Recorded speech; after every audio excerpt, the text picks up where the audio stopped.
El gusto de saludarlos en este programa especial de Viviendo desde el Amor y la Compasión, al espacio de Lourdes Rodríguez, aquí en el Provincial Radio y en provincial.com.ar.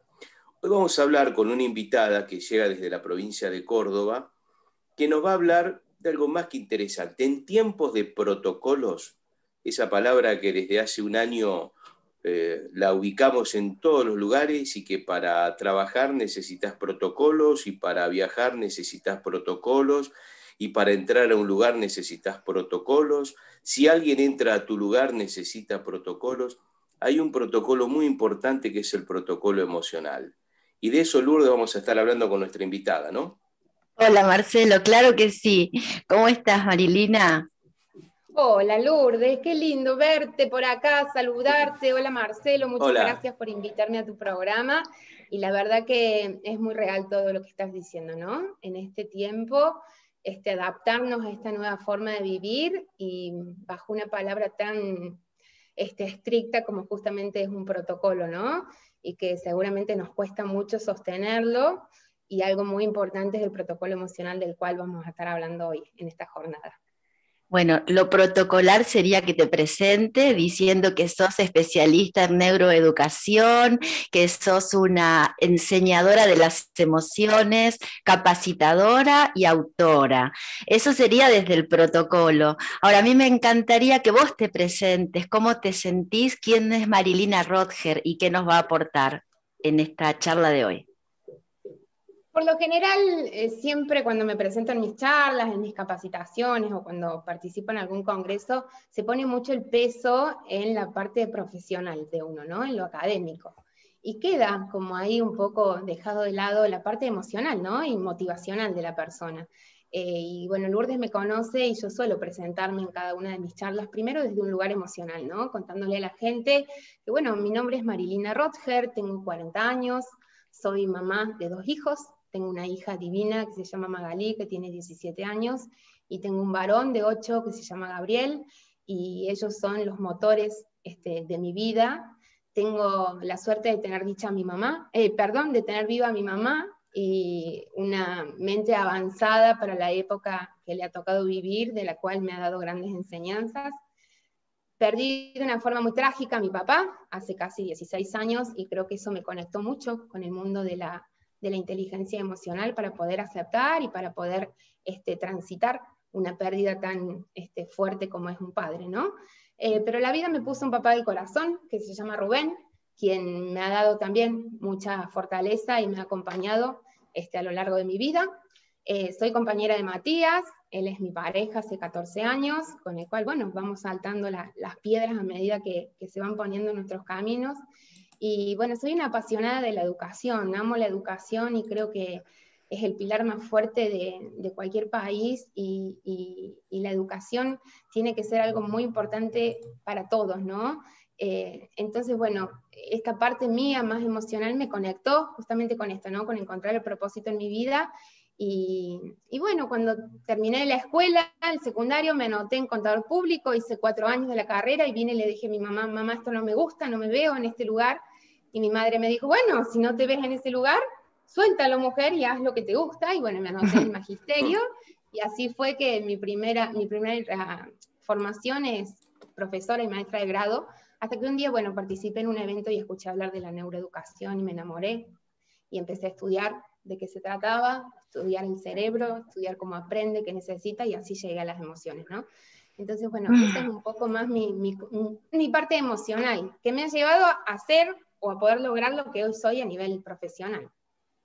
Podríamos estar 10 horas, yo al menos hablando con vos de educación emocional, pero en este momento en que las autoridades han puesto un protocolo sanitario para la presencialidad en los colegios, vos hiciste el protocolo emocional, que lo ideal sería que juntos los dos se aplicaran en todos los ámbitos de este querido país. Pero bueno, mientras eso ocurre y se va propagando, difundiendo lo que hiciste, sería buenísimo que nos cuentes de qué se trata. A ver, ¿para qué hiciste el protocolo emocional? Te cuento, Lourdes, te cuento, Marcelo, el año pasado, cuando en agosto se empezaba a escuchar que existía la posibilidad que la escuela presencial volviera, se ponía mucho foco en esto, ¿no? En el cuidado físico de la persona, por medio de los protocolos sanitarios. Y bueno, yo desde esta ciencia que estudio decía, pero ¿qué pasa con las emociones, ¿no? ¿Qué pasa con la salud mental y emocional de las personas? Con todo lo que hemos estado sintiendo por este largo tiempo de confinamiento y todos estos cambios tan repentinos y rápidos, ¿no? Y ahí es cuando me surge esto de decir, bueno, a ver, un protocolo sanitario, ¿sí? Tiene que estar acompañado y complementado con un protocolo emocional. Porque desde que se disparó la pandemia de coronavirus, las emociones de miedo, las emociones de tristeza, las emociones de enojo, y muchas de sus derivadas han estado presentes, y van a seguir estando, y también están presentes en la escuela. Y este tipo de emociones son muy primitivas, y tienen la particularidad de bloquear el aprendizaje. Y bueno, en la escuela vamos a aprender, ¿no? Entonces, si no nivelamos los estados emocionales de nuestros niños, si no hablamos de lo que estamos sintiendo, de cómo nos estamos sintiendo, de qué podemos hacer con lo que sentimos, saber que cada emoción es válida y necesaria, y darles la posibilidad que ellos puedan gestionar esto que sienten, me parecía que era como algo que podía interrumpir, ¿no? La continuidad pedagógica. Por lo tanto, es el principal disparador que me llevó a sentarme, ¿sí? Y escribir, y plantear no digo la necesidad, sino la sugerencia de complementar a este cuidado físico y de seguridad en la escuela para evitar, digamos, contagiarnos del virus, acompañando con un protocolo emocional. Justamente para, digamos, el protocolo sanitario que pretende este distanciamiento físico para evitar contagiarnos, ¿no? Y el protocolo emocional busca un acercamiento justamente más afectivo para poder ¿sí? encontrar el equilibrio entre el cuidado integral del ser humano, ¿no? No solamente lo físico, sino también lo mental y lo emocional. Marilina, cuando uno habla de protocolo emocional, yo voy siempre por las preguntas más simples. Primero, ¿qué es un protocolo emocional? Y segundo, ¿cuáles son los 3 o 4 puntos? Yo sé que ahora lo vas a desarrollar con Lourdes, que tenés allí prácticamente una publicación que está a punto de entrar a la imprenta, pero después de contarnos qué es el protocolo emocional como concepto, ¿cuáles son los 2 o 3 puntos destacados? Un protocolo es un conjunto de normas rígidas que tenemos que seguir, ¿no? Inclusive, yo por ahí digo, si una norma no se puede cumplir, deja de ser un protocolo, ¿no? Y los protocolos sanitarios que tenemos en las escuelas tienen ciertas normas que resultan complejas de llevar a cabo porque el ser humano es social y necesita interactuar con otros, ¿no? Y tanto distanciamiento, tanta falta de trabajo en equipo, de poder verme, de poder conectar con el otro, seguramente no sé si se puede llevar a cabo el 100%, porque los docentes, si me están escuchando, van a sentir, porque hay muchas situaciones espontáneas en la escuela, ¿no? El abrazo, el querer saludarte, y todo eso está contemplado dentro del protocolo sanitario. El protocolo emocional también suena como algo que vos decís, ¿cómo hago? Porque las emociones son subjetivas, ¿no? O sea, cada persona siente, pero siente de diferentes maneras. Pero se puede llevar adelante un protocolo emocional sin ningún problema, siguiendo ciertos pasos, como por ejemplo, traer la sorpresa al aula, ¿no? La sorpresa es una emoción de muy corta duración y que automáticamente desprende una emoción congruente a la situación, ¿no? Entonces, me puede sorprender ganarme un auto y me va a generar alegría, o me puede sorprender que me roben y me va a generar tristeza o enojo. Entonces, usar la sorpresa como emoción básica y primaria al momento de enseñar desde lo placentero va a favorecer a los circuitos de recompensa cerebral, lo cual va a hacer que nuestro cerebro perciba ese lugar como un lugar que no es amenazante, un lugar que no hay peligro, y lo cual va a hacer que estas redes instintivas emocionales, que digamos son esa parte que tenemos en nuestro cerebro que nos domina como especie humana, una parte animal, de alguna manera se abra para que la información pueda pasar a nuestra parte humana y más consciente y racional. Otra de las sugerencias que hago en el protocolo emocional es poder desarrollar conjuntamente con los niños las nuevas normas de convivencia que tenemos en la escuela, que no sea algo impuesto, sino que sea algo construido en comunidad. Cuando aprendemos algo de manera conjunta, ¿sí? Genera más respeto, genera más aceptación. Otra de las sugerencias que propongo es sostener los canales activos de comunicación entre la familia. Si algo bueno dejó la pandemia fue que conectó a la familia con la escuela y nos dimos cuenta que ambos sectores son súper necesarios para que los niños puedan desempeñarse en forma asertiva, ¿no?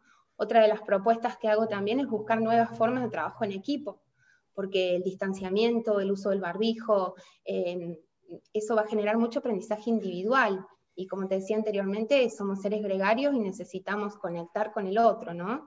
Otra de las sugerencias que hago dentro del protocolo emocional es tener en cuenta los niveles de la atención.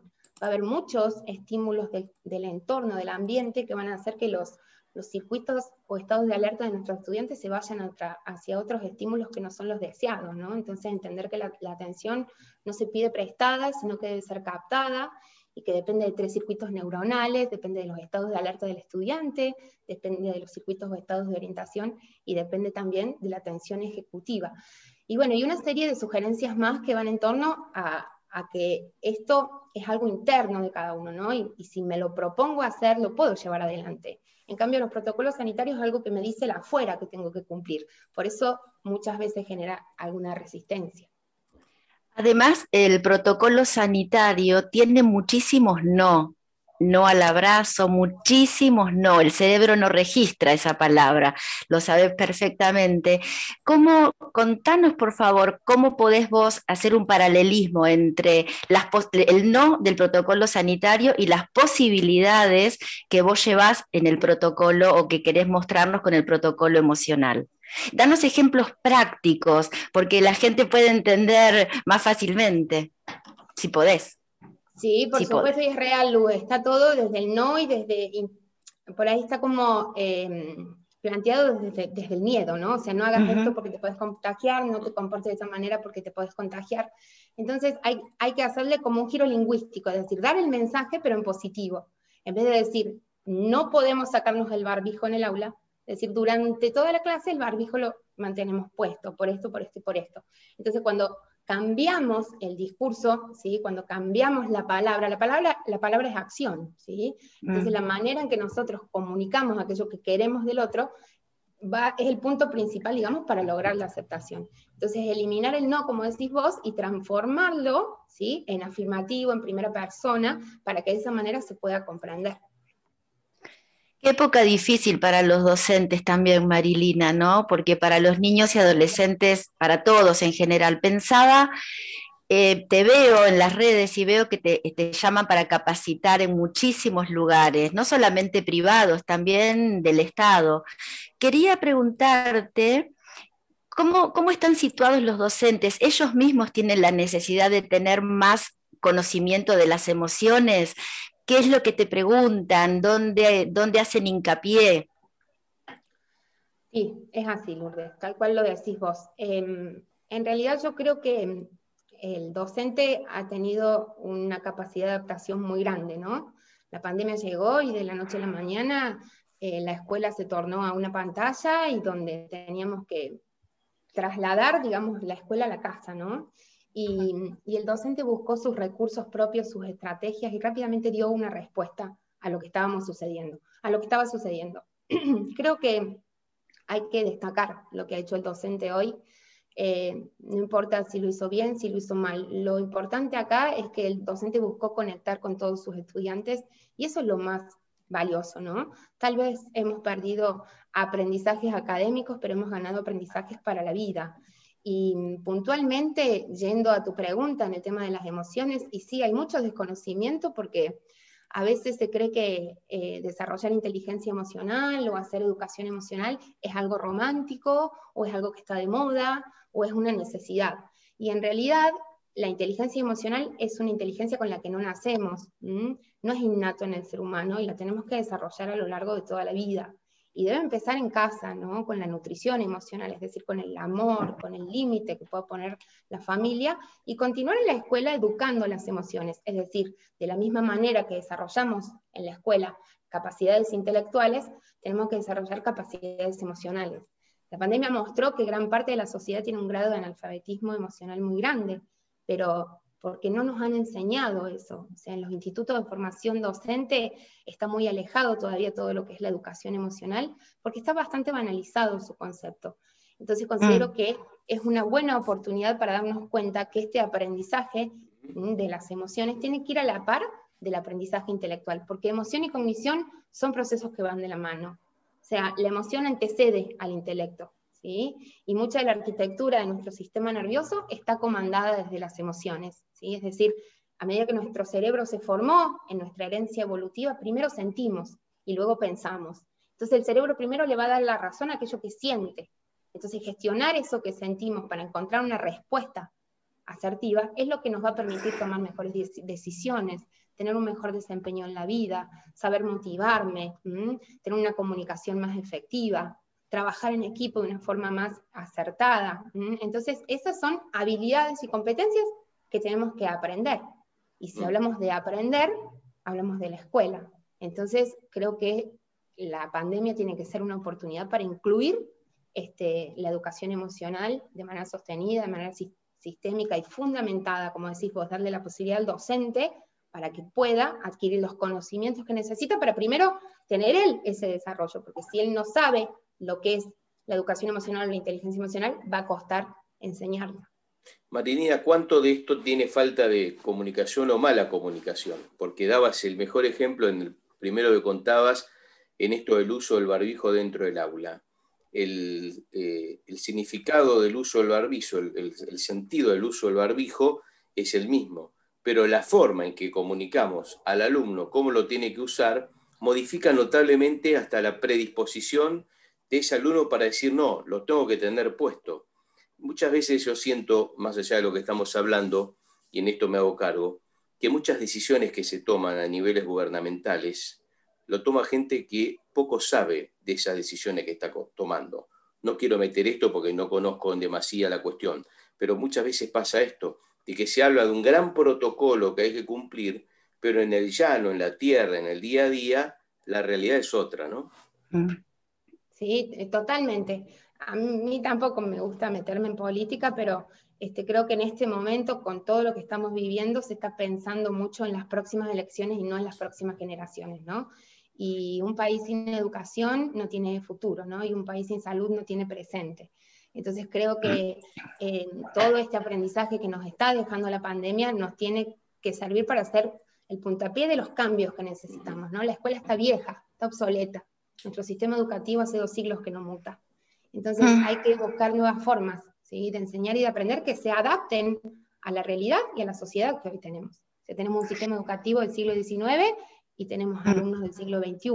Entonces ahí falta una coherencia, ¿no?, entre lo que estamos enseñando y lo que ellos verdaderamente están necesitando aprender. Y también es muy importante cuando hablamos del miedo, que el protocolo sanitario y en la sociedad está instalado el miedo en este momento, qué importante es que conozcamos las emociones y que para que también veamos el correlato biológico que tiene, porque podés explicarnos desde el aprendizaje, pero también el correlato biológico que tiene el miedo en nuestra salud, o sea que estamos holísticamente unidos todos, ¿no? Contanos un poquito sobre todo lo que impacta el miedo, porque en realidad nos tiran normas, pero nunca nos dicen lo que nos genera el miedo que esas normas nos generan. El miedo es una emoción muy primitiva, o sea, es lo que nos permitió adaptarnos al entorno y buscar precaución. El miedo tiene 3 reacciones: lucha, fuga o inhibición de acción. Y el miedo no es malo, el miedo es necesario y válido como todas las demás emociones, y nos brinda una información. El tema está en adquirir estas herramientas y estas estrategias para no caer en un estado de ansiedad, de pánico o paranoia ante lo que estoy sintiendo, sino encontrar la seguridad, la precaución, la aceptación, para de esa manera poder ¿no?, tomar mejores decisiones, tener un mejor desempeño. El miedo es una emoción primaria, básica, y de ella se desprenden emociones secundarias.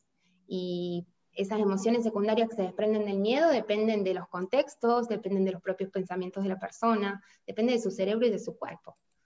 Entonces, a veces, no sé, tenemos en el aula un niño que está inseguro y ese niño no nació con inseguridad, ¿no? Hay algo de su entorno, de sus propios pensamientos y de esta emoción primaria que es el miedo, que está haciendo desprender esta emoción tan displacentera como es, por ejemplo, la inseguridad, que hoy hay muchísima, ¿no? Entonces, una manera simple, fácil, para que entendamos todos sobre cómo gestionar el miedo, lo importante primero es identificar el objeto que te causa miedo. A veces puede ser real o imaginado, ¿no? Después es importante saber cuál es la raíz de ese miedo. O sea, ¿es un miedo mío o es un miedo que me han heredado? O sea, un niño de 10 años, ¿siente un miedo verdadero por ir a la escuela o todo lo que está escuchando hace que a él le genere ese miedo y esa inseguridad para asistir? Hablar, comunicar, ¿sí? Hablar de los miedos. nunca minimizar o burlarse del miedo que siente un niño. Y bueno, y justamente enfrentarlo, ¿no? Tenemos muchísimos recursos para enfrentarlo y saber que el miedo aparece para adaptarnos al entorno. Las emociones tienen una función adaptativa, una función motivacional y una función social.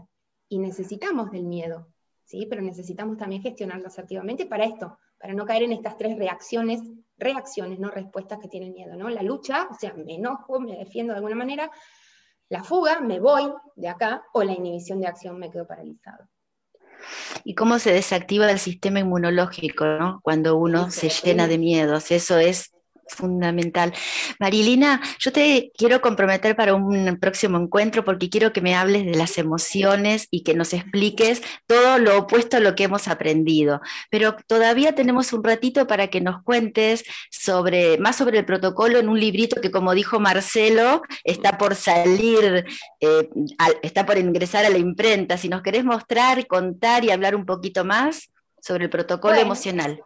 Bueno, gracias, Lourdes. Sí, en realidad tengo 3 libros escritos hasta el momento, uno sobre las emociones y el aprendizaje, otro se llama Una escuela neuroeducada, que trabaja más lo que es la neurociencia cognitiva. Y bueno, y la pandemia me llevó a sentarme a escribir, a mí me encanta escribir, y escribí sobre la pandemia y la educación. Y escribí un libro sobre cómo enseñar y cómo aprender en tiempos complejos. Y acá, bueno, tengo la prueba galera, lo que se le llama. La prueba galera es como la última revisión que te dan de tu libro antes que sea publicado. Y bueno, contarle a la gente que yo calculo que a finales de esta semana ya va a imprenta para salir, y que el capítulo 6 de este libro desarrolla en profundidad el protocolo emocional, y está acompañado con muchas estrategias y con muchas herramientas, juegos y dinámicas para poder aplicar en el aula, para lograr esto, nivelar las emociones y poder encontrar la respuesta emocional y no ser presos de las reacciones emocionales que buscan asegurar la supervivencia humana nada más.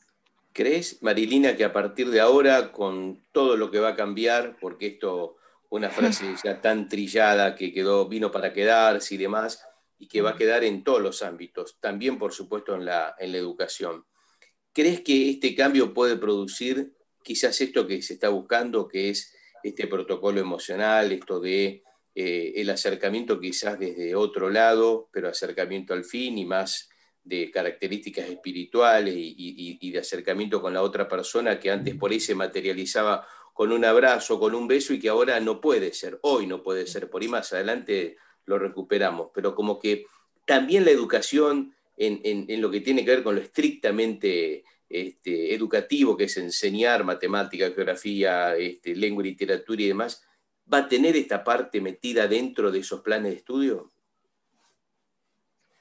Como educadora, como mamá, deseo que así sea, y espero que todos aquellos que estamos alrededor de la educación pongamos nuestro granito de arena para que esto se comprenda, así como vos dijiste, ¿no? O sea, enseñar matemática, aprender matemática requiere de un proceso de aprendizaje, y aprender sobre las emociones también, y eso tiene que estar contemplado en el colegio, en la escuela y en todo instituto de formación educativa, ¿no? Deseo también que la pandemia no sea un paréntesis para la escuela, para la educación, y que cuando pase volvamos a la normalidad, ¿sí? Y bueno, convoco a que todos aquellos que somos curiosos, creativos, que deseamos una nueva escuela, bueno, nos animemos a aportar cada uno desde su lugar, y creo que sobre todo hoy más que nunca hay que escuchar a los docentes. Ellos son los que tienen la verdadera respuesta de qué cambios necesita la educación hoy, porque han estado en la trinchera, ¿no? Claro. Y poniendo de ellos para salir de no hay un precedente sobre cómo enseñar y cómo aprender en un contexto tan crítico como el que hemos tenido. Entonces, esos cambios yo deseo que sí, que salgan a la luz y que se puedan sostener en el tiempo. Ojalá que la educación emocional se vuelva pandémica. Ojalá. Y nos contagie de alegría. Y nos contagie de alegría. Y aprendamos a manejar las emociones y podamos vivir mejor. Marilina, las capacitaciones que vos das en este momento, en Córdoba las están haciendo en forma presencial, las hacen por Zoom, y contame la última capacitación, que creo que es una que se llama así, mira, lo voy a leer: el confinamiento de la escuela nuevamente puede desencadenar emociones displacenteras en niños y en adolescentes. ¿Cómo afectan el aprendizaje? ¿Esa es una de las últimas charlas que vas a dar o diste? Acá en Córdoba, sí, se están dando algunas presenciales cumpliendo los protocolos. Yo estoy muy contenta porque hace más de año largo que estoy acá en mi casa conectándome a través de la pantalla, pero la mayoría todavía son virtuales. Y la última que di, la di con Global Psych, que es una asociación que trabaja por la salud mental positiva y lo hace desde la psiquiatría y la psicología, y trabaja de manera interdisciplinaria, por eso yo estoy ahí con educación, y dimos un curso sobre neuroeducación, emociones y estrés. Y bueno, ahora este jueves tengo otra para una escuela, donde vamos a estar hablando de cómo enseñar y cómo aprender en tiempos complejos. Voy a trabajar también con el Ministerio de Formosa. Sí, tengo muchas capacitaciones por delante, pero la mayoría siguen siendo en forma virtual. Me parece interesantísimo también, ya que te tenemos acá y me alejo un cachito del protocolo emocional, es contarle a los que nos están escuchando que también has trabajado muchísimo en empresas acompañando a los empleados para que con un mejor conocimiento de las emociones, un mejor rendimiento para la empresa.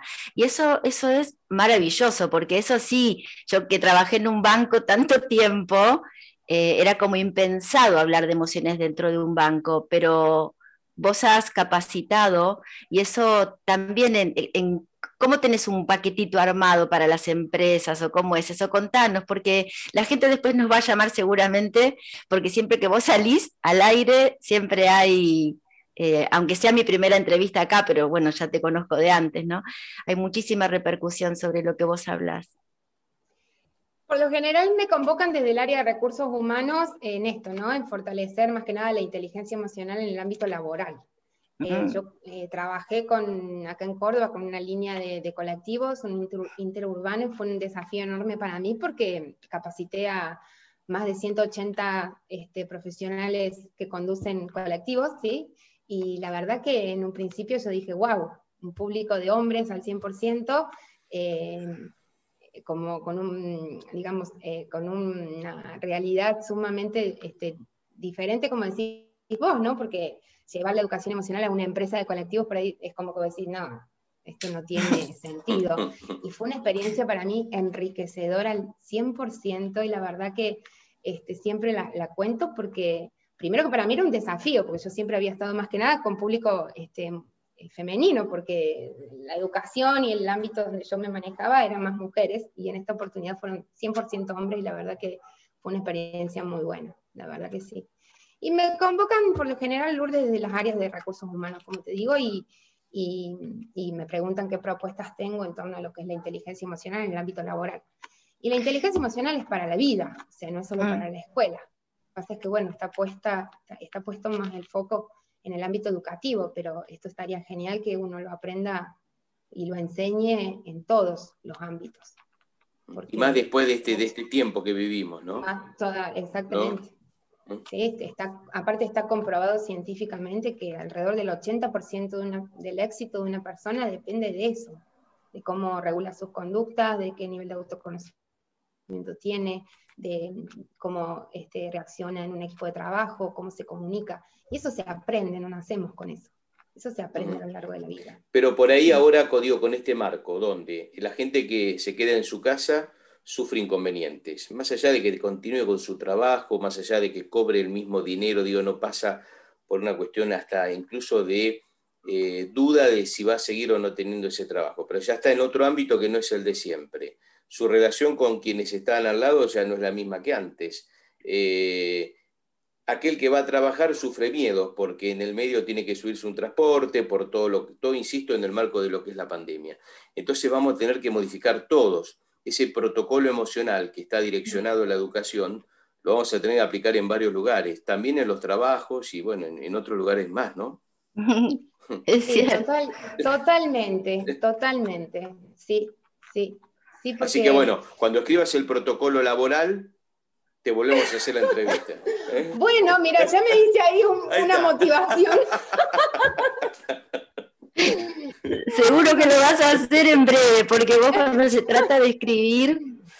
Marilina, para ir cerrando ya, quería decirles esto, que ayer estuve otra vez, siempre miro la película de Patch Adams en alguna parte y veo cuán vigente estaba todo lo que ese hombre decía hace tantos años, ¿no? Él les hablaba a los estudiantes de medicina y les decían, no se detengan tanto en obtener buenas calificaciones, que eso no es lo que los va a transformar en excelentes médicos.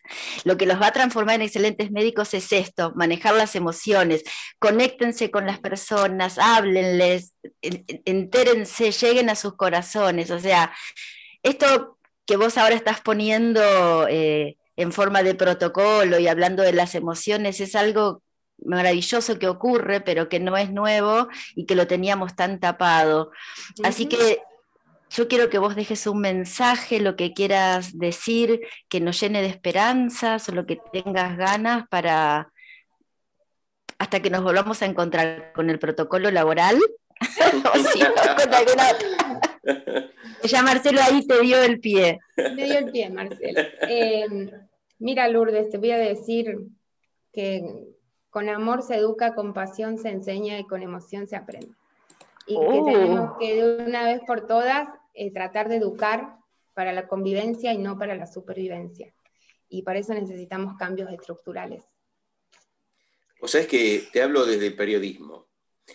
Cuando yo, si fuese el que tenga que escribir esta nota, ya me diste el título. El título es lo que acabas de decir. Entonces, cuando en una entrevista el título es la última frase, se hace más interesante. Porque cuando vos estás esperando ese título, tenés que ver toda la entrevista para llegar al final. Así que ahí está claro que hay buenos conocimientos de cómo desenvolverte ante la gente y contar no solo un protocolo, sino algo más que un protocolo. Así que te felicito, Marilina. Bueno, muchas gracias, Marcelo. Muchas gracias, Lourdes. Y bueno, saludo a toda la audiencia. Y bueno, y también decir que puntualmente en el ámbito educativo a veces queremos que el sistema cambie, ¿no? Pero los docentes también tienen que cambiar porque ellos son parte del sistema y tienen que reconocerse como parte del sistema. Muchas gracias, Marilina. Te felicito. Te gracias, quiero. Lourdes. Te quiero mucho, mi amor. Cuídense, chicos. Muchas gracias. Chau. Gracias. Marilina Rodger junto con Lourdes Rodríguez aquí en este especial de Viviendo desde el amor y la compasión por el Provincial Radio.